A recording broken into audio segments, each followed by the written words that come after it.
여러분 반갑습니다. 기대하고 기대하던 4월 인구 동향이 통계청에서 발표를 했습니다. 저번에 행안부 자료를 보고 많이 줄 거라고는 예상은 했는데, 생각보다 더 많이 줄었어요. 이게 사실상 오피셜 자료라고 보면 되는데, 이게 요약한 것부터 일단 볼게요. 출생아 수는 전년 동월 대비해서 12.7% 감소. 엄청나게 줄었어요. 사망자 수는 24.8% 감소를 했습니다. 이거는 많이 줄어들었네요. 아무래도 작년까지만 해도 코로나 영향이 좀 있었기 때문에 좀 그런 것 같고, 혼인 건수가 최근에 계속 반등을 했었거든요. 그런데 이것도 갑자기 8.4% 감소했습니다. 이용 건수를 보면요. 이용 건수는 어차피 지금 혼인 자체가 줄어든 지가 많이 되었기 때문에 사실 이거 같은 경우는 오히려 감소하는 게 정상이거든요. 근데 오히려 또 증가했습니다. 1.3% 증가를 했고요. 그렇게 해서 자연 증가는 출생아 수 빼기 사망자 수는 9,000명 정도 줄었습니다. 한 달에 9,000명 준 거는 많이 준 거죠. 예. 이거는 아무래도 사망자 수가 많이 안 줄었음에도 불구하고 출생아 수가 너무나도 적었기 때문에 이런 게 나온 것이 아닌가. 그런 생각이 듭니다.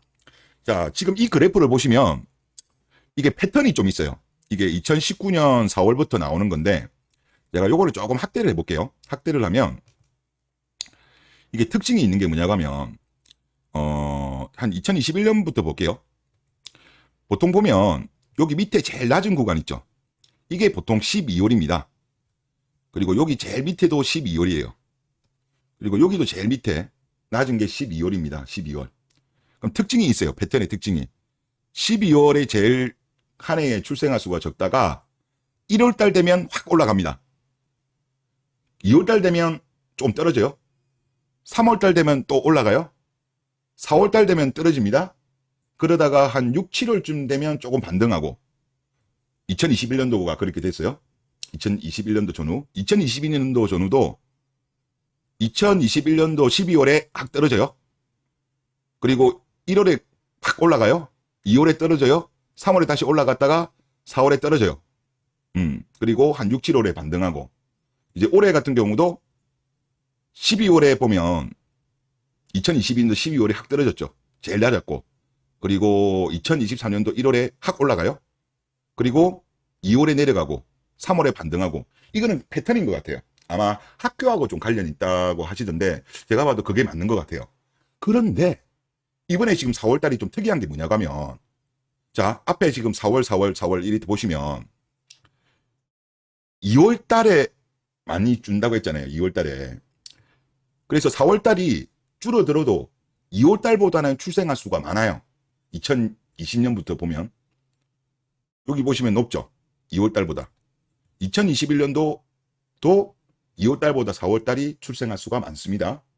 그리고 오른쪽 2022년도도 2월달 출생아 수에 비해서 높아요. 4월달이. 그런데 이번에는 그 저점을 깼어. 그러니까 앞에 3년 동안은 2월달보다 4월달이 출생아 수가 많았다는 거예요. 근데 이번에는 수직 하강한 거죠. 2월달 저점을 확 많이 깨버렸어. 이번에는.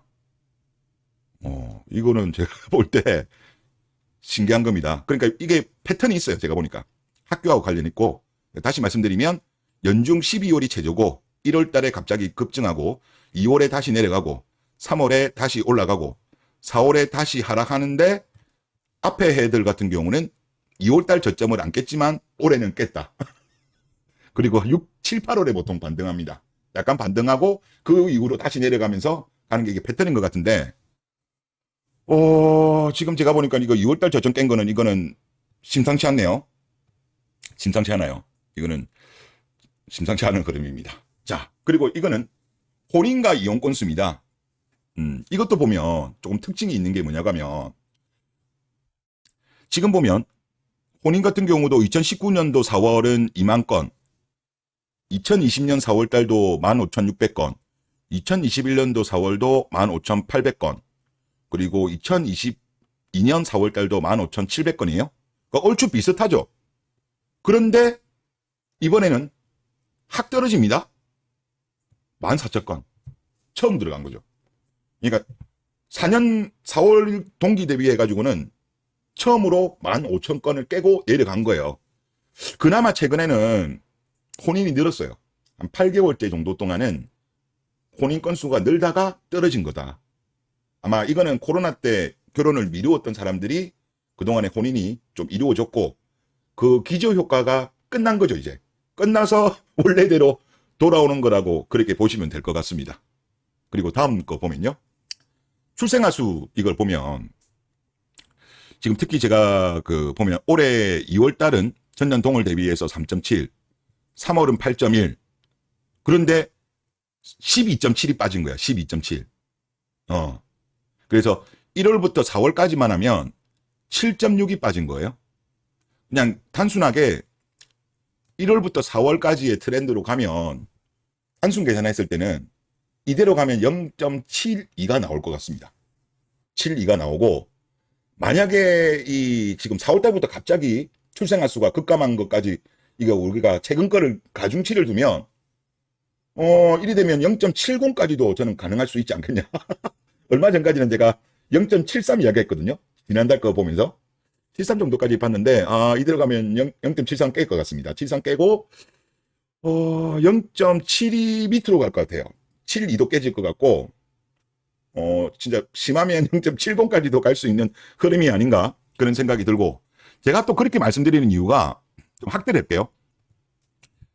지금 1월달, 2월달, 3월달, 4월달 이게 뭐냐면 2021년도, 2022년도, 2023년도 그래프인데 지금 1월달 거를 보면 요게 보면은 2021년도, 2022년도하고 이 폭이 별로 안 커요.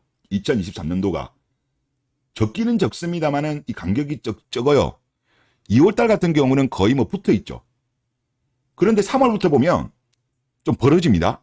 2021년과 2022년과 대비했을 때 이 간극이 2023년도가 격차가 좀 많이 나죠. 그런데 4월달을 가면 이게 폭이 더 벌어집니다. 혼인 건수가 더 벌어지는 거죠. 출생 건수가. 그러면 이게 만약에 이게 트렌드로 잡힌다.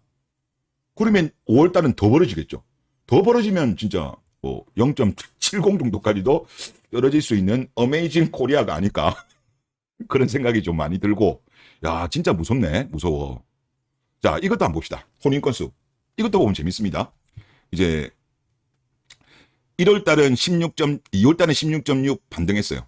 3월달은 18.8 많이 반등했죠. 그래서 최근에 정부도 그렇고 아무래도 또 90년대생이 인구가 많습니다. 그래서 이들이 혼인을 많이 하기 때문에 저출산의 마지막 희망이다. 기회다. 이런 이야기를 많이 했는데 어라? 갑자기 4월달에 8.4가 뚝 떨어져. 지금 일단 1월부터 4월까지만 하면 그래도 11.9% 상승은 한 겁니다만은 4월에 갑자기 일이 떨어지는 거는 왜 그럴까?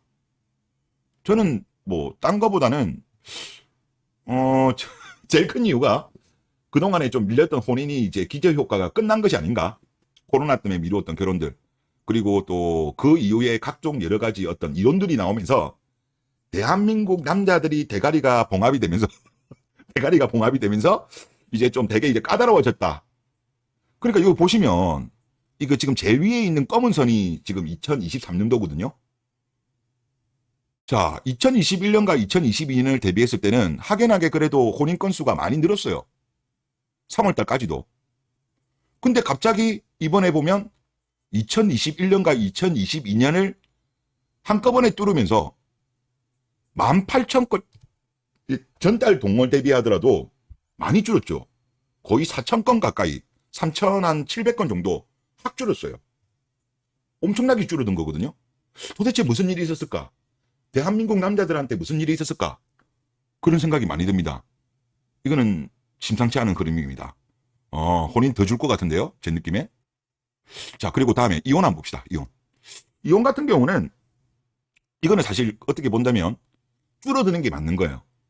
줄어드는 게 맞아요. 왜냐하면 아시겠지만 지금 혼인 감소가 된 지가 꽤 오래됐기 때문에 전체적인 표본의 수가 줄음에도 불구하고 지금 뭐 2월달 같은 경우도 1.3% 증가, 3월에도 4.7 증가, 4월에도 1.3 증가. 그러니까 그건 거죠. 혼인도 별로 안 하는데 그나마 혼인한 커플들도 적지 않게 지금 이혼을 한다는 거예요. 참 그러면서 이거 대한민국 이런 식으로 가게 되면 저출산 고령화, 특히 저출산 문제에 있어서 이번에 90년대생이 정말 제일 중요한 인구거든요. 2000년 이후로는 인구 자체가 너무 적어요.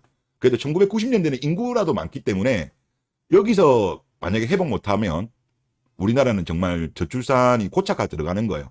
저출산이 고차가. 인구수 자체가 2000년대부터는 너무 적기 때문에 그래서 만약에 저출산과 관련되어 가지고 뭐 여기에 대해서 연구하시는 분들이라든가 정부 쪽에 혹은 정책을 결정하시는 분들이 있으시면 제 영상에 있는 댓글만 보세요. 제 영상에 댓글 정말 똑똑하신 분들 많으시거든요. 그분들 뭐 그냥 일반 네티즌이 아닌 것 같아. 정말 전문가들이 많은 것 같으니까 그런 분들 댓글만 참조하면 충분히 이 문제 뭐 100% 해결을 못하더라도 어느 정도 도움은 되지 않겠냐 그런 생각이 듭니다. 네, 이번 영상 여기서 마치겠습니다.